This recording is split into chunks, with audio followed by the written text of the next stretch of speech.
আমি জানি বুড়ি চুদি তোর কোনো রেসপেক্ট নাই, তোর কোনো লজ্জা নেই, কিচ্ছু নেই, লজ্জা ঘৃণা বলতে সব ওরা খেয়ে ফেলেছিস, কিন্তু এই গানটার একটা মান সম্মান আছে। তো সেরকম কোনো গান নিয়ে কন্টেন্ট ভিডিও কর যে গানটার সাথে সাথে ম্যাচ করে। এসব দেশ স্বাধীন হওয়ার গান, এইসব মানে একটা গোটা ইন্ডিয়ার ইমোশন নিয়ে খেলার চেষ্টা করিস না, ঠিক আছে? তোর সম্মান যেখানে, সেই সম্মান হিসাবে তুই ম্যাচিং হিসাবে সেরকম গানে ভিডিও কর, এসব গান নিয়ে মজা করিস না।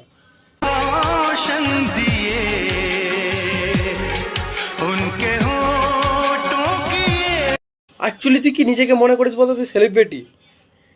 তুই সেলিব্রিটি না, ঠিক আছে? তোকে মিট আপে ডাকে, ফেসবুক মিট আপে ডাকে, 400 টাকা তোর কাছ থেকে নেয়, 200 টাকার কাপ আর 200 টাকার মালা ফালা হ্যান ত্যান পরিয়ে তোকে সেলিব্রিটি তৈরি করে। তুই একটা জিনিস বুঝতে পারছিস না, তোর পয়সা নিয়ে তোকে সেলিব্রিটি তৈরি করছে, আর তুই নিজেকে ভাবছিস তুই সেলিব্রিটি, বড় কন্টেন্ট ভিডিও করিস, তুই আমার বাল, বুঝলি? तौबा तौबा तौबा थारा मूड खराब कर दिया।